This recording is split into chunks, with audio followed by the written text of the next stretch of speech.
Hello everyone, it is Bryce and Ren here, co-founders of Equity Mates Media, and we're here to announce our IPO. That's right, Equity Mates' initial party offering is here. FinFest is coming. We're calling all bulls, bears and party animals. The market's closed, the bar is open, and we're trading ideas at Australia's biggest investing festival. With expert speakers, special guests, DJs and booze, it's an inspiring and empowering event for investors of any level of experience. So save the date, 15th of October 2022. Head to equitymates.com/FinFest to register your interest today. Equity Mates FinFest is powered by Stake. I will say this about investing. Everything you do learn is cumulative. What I learned at 20 is useful.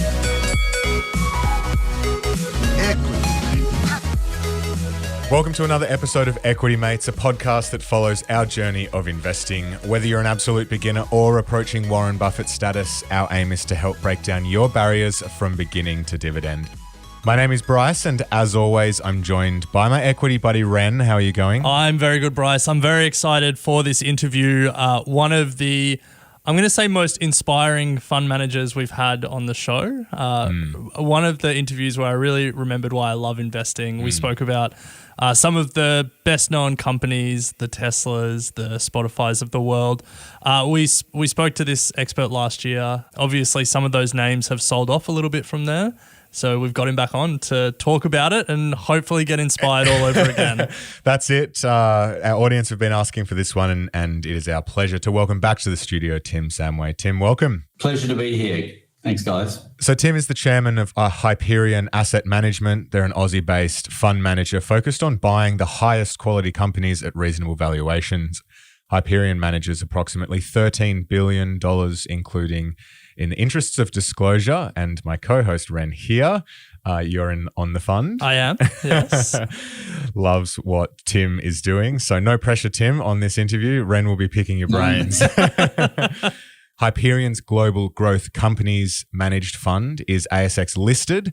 HYGG is the ticker, and over the past 5 years has returned 25% per annum, beating the MSCI World Accumulation Index by 9% per annum. So yeah, it's been pretty fascinating, but we are here today to talk to Tim about what's going on in markets, and particularly the fall in some of the growth stocks in the fund, and how you're viewing it all, Tim. So Ren, let's kick off. Yeah, let's start broad, and then we'll get into some of the specific company names. Tim, let's say you've just come back from Canada where you weren't working. Let's say Bryce and I have been in Canada for 6 months, haven't looked at markets, haven't picked up our phones or opened a laptop, and then we come back and the market is what it is now.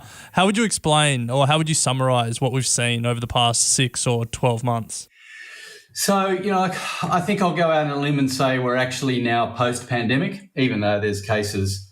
I think it's post-pandemic. And so there's been a plethora of demand and short-term growth as a result of all that government stimulus. The process of supply catching up with demand has resulted in shortages and bottlenecks. We've seen wage increases as employers chase scarce employees. It's fair to say that the lack of immigration on the last 2 years hasn't helped, and freight costs have gone through the roof. So and that's added to the cost of goods. So the oil price has spiked as OPEC has restricted supply, and there's now an extra surge due to the war that's unfolding in Ukraine. That's basically the resulting fears of a Russian oil and gas disruption. So they've caused a spike in inflation, and the fear is that inflation will get out of control. So it's fear. Basically, it's fear of inflation. And central banks normally respond to inflation threats with interest rate rises. And there are companies with long-term earnings growth prospects, the sort of companies that we buy. Let's group them into a bucket, I guess, called growth stocks. These are companies that are still building their competitive positions so that the big cash flows will come in the future. So, not so profitable now, but very profitable in the future. And those companies are very sensitive to long-term interest rates. Higher interest rates, all other things being equal, means lower valuations and prices, share prices for those companies due to the long duration of the valuation. So a change in interest rates really affects valuation much more when you're looking out over 10 years, rather than, just the next couple of years. That's sort of the compounding effect. Rather than a company like a value stock where everybody's only looking out the next couple of years and perhaps mean reverting the earnings and there's some uncertainty. Well, like cyclicals, for example, company that can do well for the next couple of years. And that's why we've seen such a big rotation from growth companies to value companies since, the end of November. But interestingly, there hasn't been a large rotation in the flows from investments into growth funds into value funds. So it kind of tells me that this is a short-term trade rather than a long-term secular trend. That is, there's a hell of a lot of people thinking there's a trade in this. Let's make the trade. I guess that would be my summary of what's happened in the last 4 months anyway.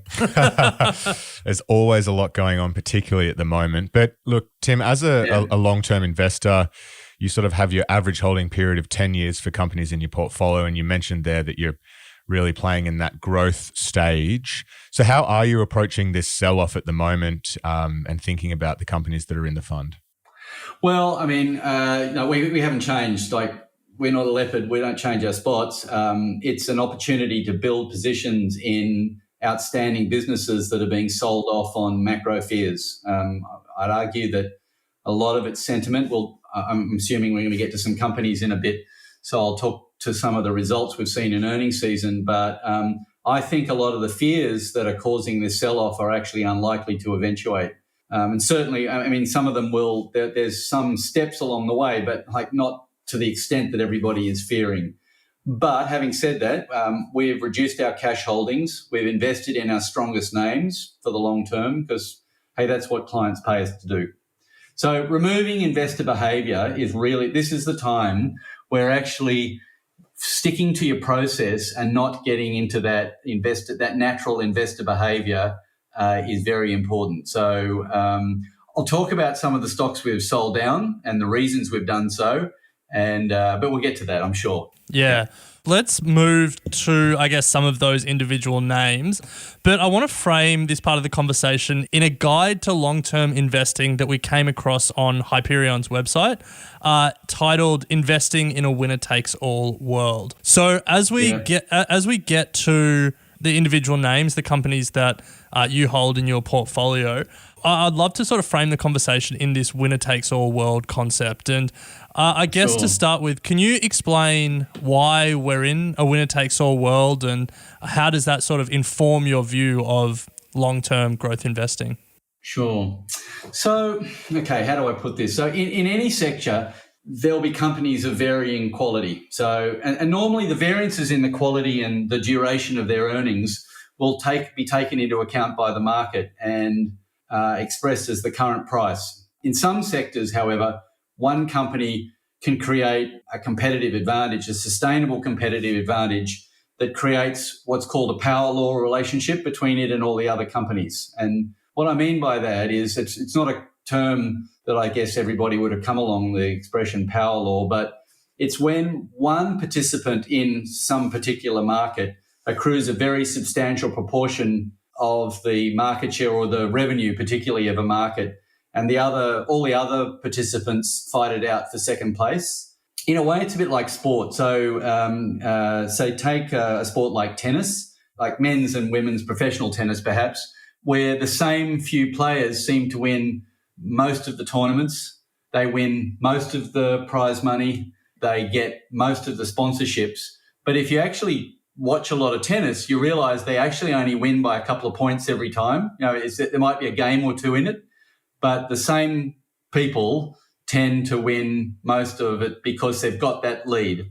And they win a disproportionately larger amount of the winnings than the loser. And it's the same principle with the companies. So identifying businesses that can become a winner-takes-most business is essentially Hyperion's goal. And a lot of people's spend a lot of time talking about network effects and platform businesses and new age businesses that use data, really effectively to satisfy customer needs, particularly as a way of identifying. But actually, in spite of the fact that the network effect, for example, is very powerful, and I'll certainly talk about that, but the reality is it's about finding businesses with very durable competitive advantages. And one of the best competitive advantages we find is a great product, like a very superior product, where a company is spending a disproportionately larger amount than their competitors on keeping that product ahead of the rest of the market.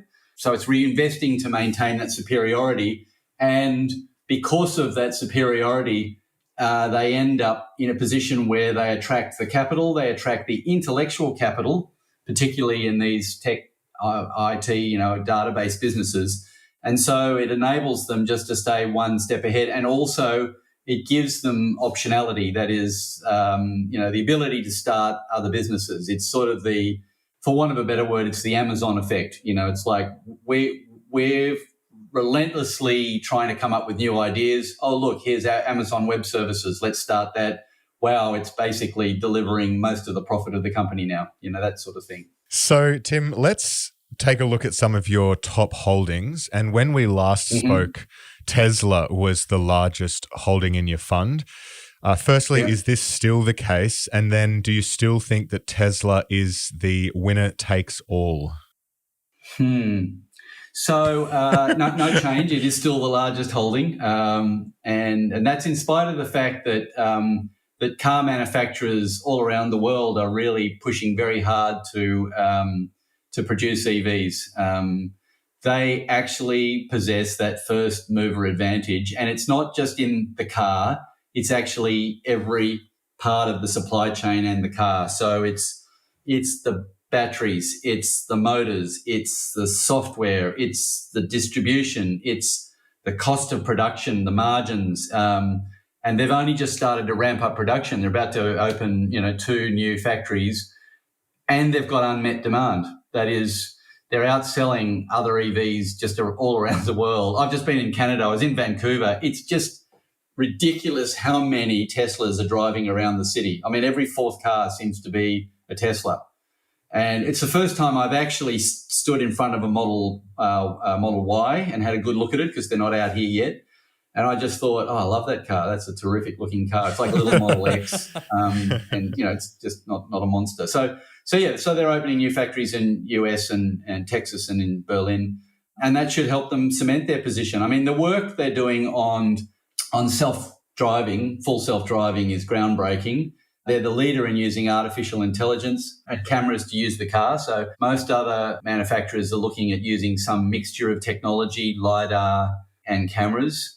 And it's just outstanding what they've been able to produce. And the argument, this is the argument for podcasts. I must admit, I've listened to a couple of podcasts recently where Musk was interviewed, and it just cemented in my mind how far ahead they are than everybody else, because they're really doing fabulous stuff. If you doubt me, go to YouTube and look up, what would you look up? Full self-driving Tesla. I think the latest beta is 10.9, and watch some of the videos of people driving around in American City with, effectively full self-driving. It's the artificial intelligence is so well developed that it can actually take into account modifications from what's actually on a map, for example. So it's reading the road and quite complex changes. So if I had to summarize it, I'm not trying to be insulting to my now 18-year-old daughter because she's a fabulous driver now. But when I was teaching her how to drive, Teslas now would be about the same level as a 17-year-old, her at about a month after she started driving. That is, most driving fine. She can drive around the town, she can do left turns, right turns, but every now and then something happens. There's a car parked in the left lane, you're turning left at the lights, and they're illegally parked there. And she drives up behind it, and I say, darling, that's a parked car. They're not turning left. The blinker's not on. You need to go around them. Yeah. Or quick, floor it. We can get round here. That's the part they're working on. But if you actually listen to some podcasts with Andrei Karpathy, who's I think he's the senior director of AI with Tesla. They're actually using AI to train AI with auto labeling. I mean, it's just mind-blowing how they are advancing the use of cameras and artificial intelligence. What's the point of this? Well, robo-taxis are just going to disrupt every part of the transport industry. Like, it'll be from everything from your normal drive, your daily drive, to buses and to trains. It'll just disrupt them completely. I own a Tesla, and all it needs is an over-the-air upgrade to become a robo-taxi and work all day on my behalf. Good luck with that one, Volkswagen. We featured a couple of clips from recent earnings calls. One from Tesla, where Elon said he thinks that the self-driving update might be the biggest increase in asset value of any asset class in history. And then we featured the GM CEO, who thinks their self-driving taxis will be a $50 billion a year business by the end of the decade. So it's pretty exciting how fast all of this is coming down the pike. I'd bet on Elon getting there first, though. Yeah, well, he said, I think, went off script and said he thinks it will be this year. Wow. So classic. He's always selling things it early. Doesn't matter whether it's this year or next year. I reckon it's so close that you can almost touch it. So anyway. Now we just have to be able to afford. That's why a Tesla. we still hold it. It's underpriced in our view. And that's not investment advice, just to get it out in front. that we're going to be speaking about a lot of individual stocks, so that's an important disclaimer to put across everything. We could talk Tesla all day, but let's move on to some of the next biggest holdings in your fund. And if we're framing this conversation in looking for long-term winner-takes-all stocks, then the next three big companies in your fund are well and truly winner-takes-all companies. Microsoft, Amazon, and Alphabet. They've taken all and then some in their respective markets. So I'm not going to ask you how they're going to keep, winning. What I want to ask you is the opposite. What's the risk when you look at those three giants, trillion-dollar companies, dominant in their respective markets? Yeah. What could cause a Facebook-like 50% drop from all-time highs? What keeps you up at night about these companies? Well, I thought this earnings, and I should correct you that our biggest three holdings today are Amazon, Block, and Microsoft.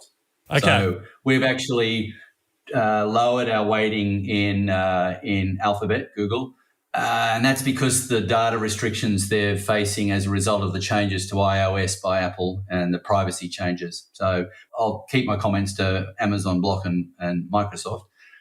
So the biggest risk for all of them is that they take their eye off the ball in their current product and spend too much time improving the future product, the Horizon 2 and the Horizon 3 businesses. That's going to be, I think, their biggest challenge. Now, we've seen that with Meta, and I will cover off on that in a second too, because that used to be a 12% holding a couple of years in our portfolio, and it's now a 2 and 2.5% holding. Wow. And the very reason it is that is because we think Meta, Facebook, has put too much time and effort into the future. But, we might cover that in a minute anyway. But so first mover advantages and network effects are really powerful, but you can lose them if the competitors leapfrog your product or service. So, we like all those three businesses for their levels of optionality, as a result of ridiculous cash flows, their attraction of intellectual capital, as I said before, and their general culture of innovation. But they have to keep producing great current product because I think that's the concern, for example, with Meta. Facebook and Instagram are super powerful platforms with billions of monthly active users, but a focus on the metaverse and taking the eye off the ball on the existing product has allowed TikTok to steal, 1 billion users. 1 billion users. So right under the nose of them. So, that's your challenge. Yeah. And that's our greatest fear, is that a business that's got a great network effect, beautifully defendable one, loses trust, or, and that could be the Facebook problem, or just spends too much time on the future and not enough time on the current. So some of Hyperion's positions have been swept up in the growth sell-off. No surprises, but we'd love to do a very quick speed round where we throw out some of the companies and you let us know, one, if the sell-off has actually affected your view of the company, and then two, how they will be a winner takes all company in sort of 30 seconds or less if possible. So let's start with PayPal, which is down roughly about 66%. Has your view changed? Is it still a winner takes all? Okay, so all-time highs are not good starting points. It's called anchoring. That's classic investor behavior to find historical reference points and measure the current situation against it. Like, really, saying PayPal's down 66% from its high is actually no different from saying it's up 155% since listing. However, for the sake of the conversation, we can agree it's fallen. Okay, on all, you're going to ask me a bunch of these questions, so I'll draw conclusions about its future because we can't do anything about the past. So Meta and PayPal are the only two disappointments in our portfolio in the last 12 months. PayPal lost some focus on its core business, and it was a miss on the number of new accounts. They've got a fabulous opportunity to monetize 426 million active accounts, and that includes 34 million merchants. It's got a great first mover advantage. So the future looks good, but I think the fall has much more to do with sentiment and macro factors that I referred to earlier than a terrible result. So while we've let the weight fall in the portfolio with the price fall, we're not a seller. Well, let's move, and we won't talk about all-time highs again. But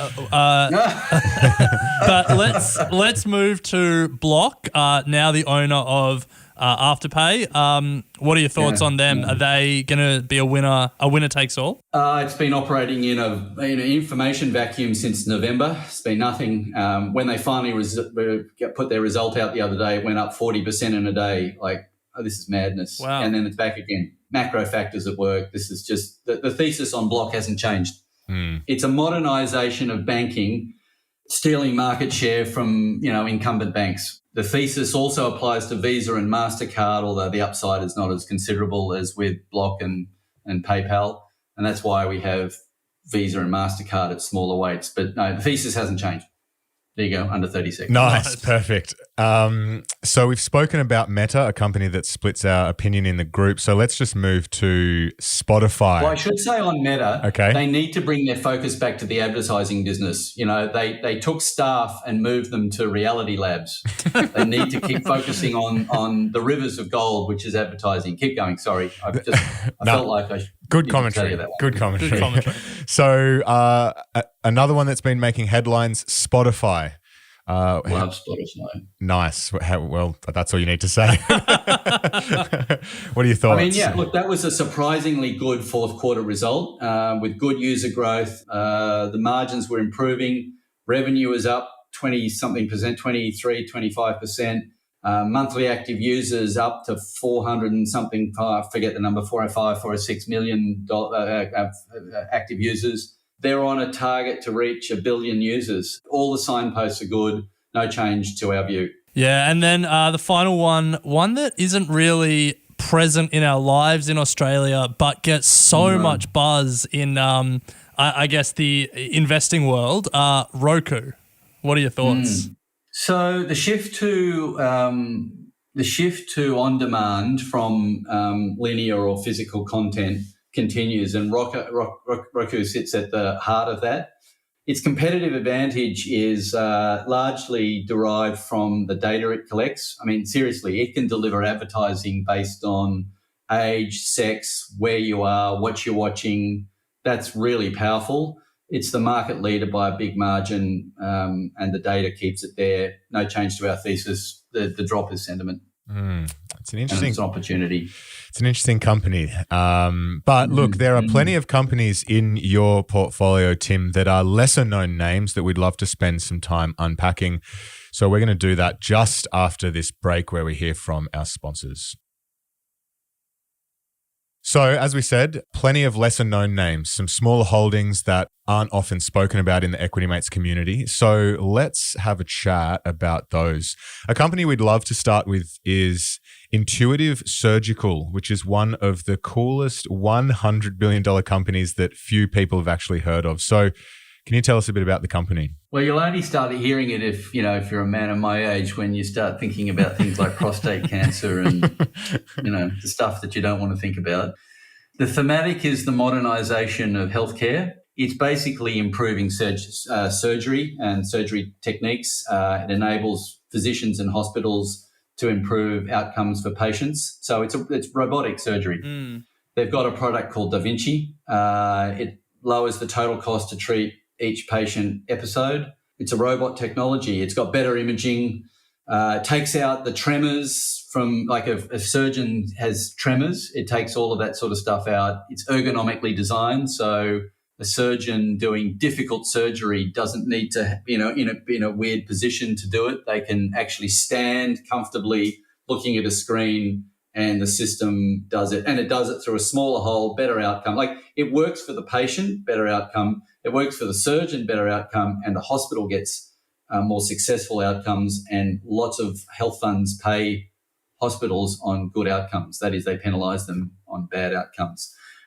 It's got a first mover advantage. What else? I mean, it's got 9 million procedures head start on its competitors. Like, most of its competitors don't even have FDA approval yet and won't for a couple of years. It's already got hundreds of these units sitting out there in training hospitals, training surgeons. Like, there'll be surgeons who will never use anything else because they've been trained on it. That's just a wonderful first mover advantage in our book. And if people don't know what we're talking about, it's definitely worth a Google image search, because it's pretty crazy to look at. Oh, it's outstanding. Yeah, it's a beast. But there's some other things too, but that's the big product. They've got another one, but like that. Like, you don't have half an hour on this. No. Oh, wow. We are. Bryce has clearly just Googled. Look, we do have a lot to cover, but when we were looking at Hyperion's portfolio, one of the interesting things we found, well, I guess we assumed, was that you have a clear thesis on luxury goods. Hyperion owns Hermes, Kering, and LVMH, three of the biggest luxury goods retailers in the world. So can you talk us through your view on luxury goods? So it's just built on the structural demand for luxury products. I mean, the reality is it's very resistant to cycles. They produce very high quality products. They've got decades of experience doing this. Some of their products are aimed at a social set that are really the top 1%. And you may or not be aware that the top 1% of American wealth anyway is greater than that owned by the bottom 90. That's a bit scary. So the wealth gap hasn't been this large since 1927. So the uber rich spend their money on luxury products, and it's very resilient. We sold one company during the start of the pandemic, Moncler. We owned, lots of reasons we sold it, but $1,600 puffy jackets probably weren't going to sell well in the middle of a pandemic. But the reality is that hasn't been the case with, Hermes, they produce handbags that cost 30,000 euros. I know, it's crazy. It's unbelievable. Crazy. I mean, they're collector's items, and women line up for them. Yeah, so it's a whole other world. They sell for multiples of the purchase price if they're rare, because you just can't walk into a shop and buy them. You've got to be known. It's it's a bit like Ferrari, except we sold Ferrari too, because we just didn't think they got their head around the ESG component, which is you're just not going to be able to build your business on internal combustion engines for the next 20 years, because most countries will start phasing them out in 2030. California, for example, I may have this wrong, it's either 30 or 35, has basically said no more internal combustion engines. Like, what are you going to do there? I mean, Ferrari without a petrol engine? Can't see it. No. Well, I'm sure we will see it. They're not going to shut up shop. They'll have to figure something out. Yeah. Yeah, I mean, they've already got hybrids, but it's challenging. So, our view is we don't want to be in a company that can have a permanent step down in the value of its capital because we've missed some company changing moment. And Ferrari, we saw that potential, but I don't see that with these ones. They're not big weights in our portfolio, by the way. Their prices have held up so well. They're at very full valuations in our mind. So they're sort of 2% holdings each, not like Tesla, which is at 12. So another thematic that Hyperion appears to be pretty bullish on is payments. We've spoken about Block, but you own both Visa and MasterCard.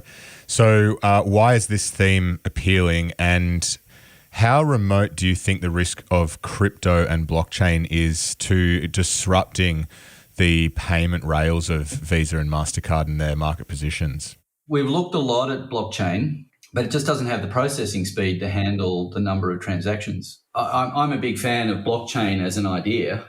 It's really clever. Its processing power is measured in the thousands of transactions a second, and Visa and MasterCard need millions a second.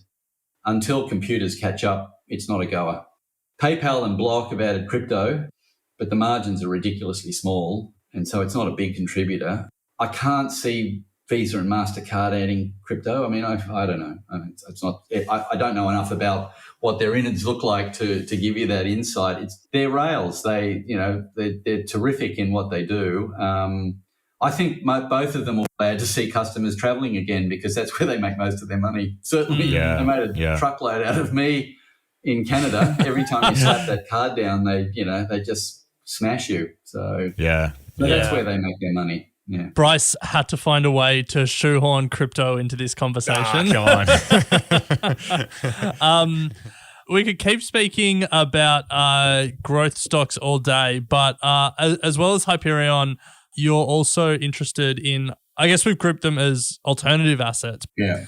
Agricultural land, carbon. And so we wanted to sort of spend the last few minutes of this conversation talking about that. Sure. So you chair Packhorse Pastoral, a fund that is looking to acquire, I think, now correct me if I'm wrong, 2 million hectares of agricultural land over the next 5 years. So correct. Can you just talk to us about this work? Why agricultural land, and how are you going on the journey to 2 million hectares? Do you know who owns lots and lots of agricultural land? Billionaires. Why? Because it's grown at a compound rate of 7 to 7.5% per annum for the last 20 years.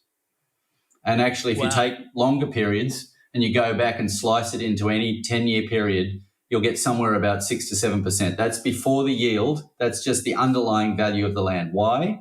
Because the product it produces is in demand as the world population grows, and countries in Asia take people out of poverty into middle class. They demand access to high quality food and protein. The demand for clean green product from Australia is there. So, but the sad fact is, over the last 100 years, and actually longer, 200 years, we've mistreated our agricultural land.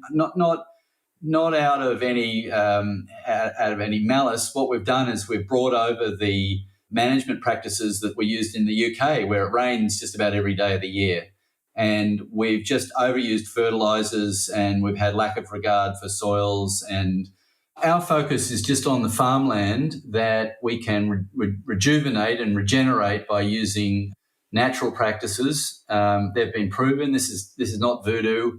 Changing the way that you graze the cattle.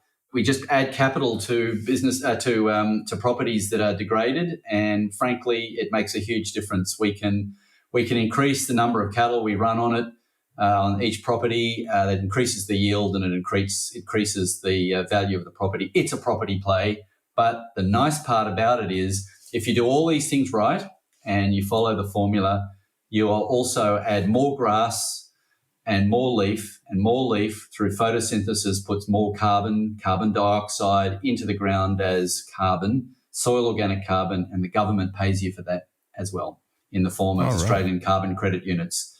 And, last year they were trading at $14 a unit, and today they're trading at 40 something a unit, having recently hit 60. There's real money in this in the future. I mean, carbon's a longer burn story, but certainly the property play of buying cattle properties is actually good for the environment. And cattle burp methane, by the way, so we're adding legumes that actually reduce the amount of methane, which is a very active greenhouse gas. So that's part of the process, is to reduce the emissions, but also get carbon into the ground and undo the damage that we've done. In the last 100 years, we've unsequestered, if that's the word you can use, millions of years worth of sequestered CO2. And what did we expect? Like, there would be no consequences? It's called climate change. So we need to stop emitting the carbon by burning fossil fuels, but we also need to undo the damage by getting the carbon dioxide back into the ground. So, Tim, for those of us that can't buy or can't quite afford agricultural land or don't own agricultural land to get carbon credits ourselves. That's why we have a fund, for goodness sake. Yeah, well, I was going to say there are ways for retail investors to access it. Your fund, there's some listed agricultural plays. One of Bryce's best investments of last year was an ETF tracking the carbon price. For people like Bryce and I who are interested in, I guess, the investment opportunity that comes from these decarbonisation initiatives, how do you think about some of those options, and are there any sort of watch outs for us as we navigate this world of alternative assets? Absolutely. So the first starting point is self-education. It's new in terms of the carbon sequestration component. Packhorse has registered, is the right word, the largest soil organic carbon project in Australia, and it's only on 13,000 hectares. So it's only just nascent.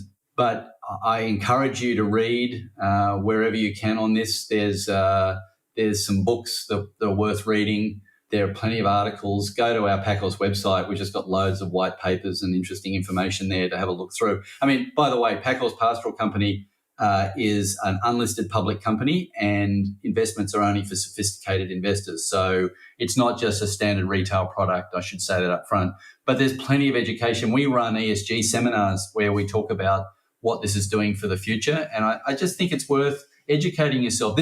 Climate change is going to come and hit us between the eyes in the next 7 years. I know everybody talks about 1.5 degrees and 2 degrees. I mean, I get this all the time. What difference does 2 degrees make? But they're average temperatures. The last ice age we had, the average temperature dropped 4 degrees and there was 2 kilometres of ice above Manhattan. Wow. I just let that sink in. So average temperatures do count, because it creates massive changes to the weather as opposed to the climate, So isn't it any wonder we're having 1 in 1,000 year floods? This is all part of the whole process. So please educate yourself. I mean, that's all I can beg people to do, is start reading as much as you can. This is going to be a hot thing. I mean, I will make one point. I also chair a business called Emmy, which rates public companies on their global carbon efficiency. And the one statistic that jumped out of me when that business was looking at global companies is that the trillions of dollars of unpriced carbon risk that's sitting on balance sheets all around the world. That is, businesses who are carbon inefficient, and when border adjustment mechanisms or carbon taxes finally come in, as they must, will go broke. Wow. Well, I think the second half of the negative, but there's money to be made in this. Follow the money. Why did Mike Cannon-Brookes and Brookfield make a bid for AGL? They didn't do it for the fun. It's a great idea and very good for the planet, but I'm sure they did it to make money as well. Yeah. I mean, the second half of this conversation, talking about, the existential risk of climate change, definitely puts the first half of the conversation, when we're talking about what software companies are going to win, in perspective. But I guess if we tie the second part of that conversation back to the first, you're obviously incredibly passionate about using investor resources to drive climate action with Packhorse. But how do you take that passion and then apply it back to these software companies and these growth companies you're looking at? When you think about companies like Spotify and Roku, who are, software companies online, how does that analysis work? How do you think about it? They are ridiculously carbon light. So if you're going to invest in things, have a look at the efficiency of their carbon footprint. Now, that's not to say, I'm not the sort of person that says never invest in another fossil fuel company. We need fossil fuels. If you shut them all off tomorrow, millions of people in the Northern Hemisphere would just die from cold. So clearly you can't do that. It's got to be a staged process. and some of them will make out like bandits over the next 10 to 20 years, and they'll be the really efficient ones who can suffer a carbon tax because they're so efficient in using their carbon. This is something investors need to educate themselves about, because there will be real money to be made on one side and massive amounts of money to be lost when that carbon risk gets priced.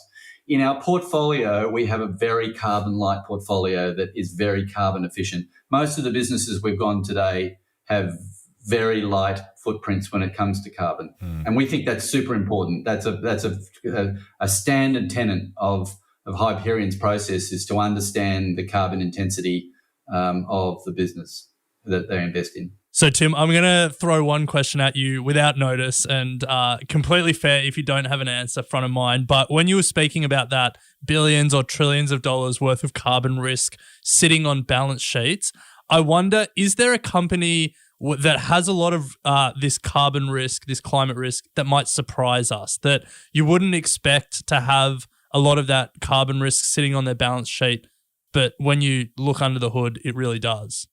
I'll turn it back on you. So I'll give you an example. So we've looked at companies like Santos, Woodside. They've got real challenges. Yeah. But there's a business called Saudi Aramco, which is ridiculously efficient because it's large, it has no debt, and it's efficient, and it rates pretty well on that. So That's why you've got to look. Just put every petrol company into a pot and say they're all rubbish, and yet there's one that actually rates better than half the businesses here in Australia that aren't in the fossil fuel industry. Wow. We would not have expected that. No. There you go. Few people do. Well, Tim, we have reached the end of our discussion today, so thank you so much. Wow, look, don't say that. Well, there's plenty more opportunity to come on the show, that's for sure. There's always the content train never stops, and we've got some exciting things coming up later this year that we would love to hear comments and involve you in. So this won't be the only time this year, and but we do appreciate you jumping off a plane and speaking to us. I'm sure feeling a little worse for wear after all that jet lag. So thank you very much. It was a lot of fun. Absolute pleasure. Equity Mates Investing podcast is a product of Equity Mates Media. All information in this podcast is for education and entertainment purposes only. It is not intended as a substitute for professional finance, legal, or tax advice. The hosts of Equity Mates Investing podcast are not financial professionals and are not aware of your personal financial circumstances. Before making any financial decisions, you should read the product disclosure statement and, if necessary, consult a licensed financial professional. Do not take financial advice from a podcast. For more information, head to the disclaimer page on the Equity Mates website, where you can find ASIC resources and find a registered financial professional near you. In the spirit of reconciliation, Equity Mates Media and the hosts of Equity Mates Investing podcast acknowledge the traditional custodians of country throughout Australia and their connections to land, sea, and community. We pay our respects to their elders past and present and extend that respect to all Aboriginal and Torres Strait Islander people today.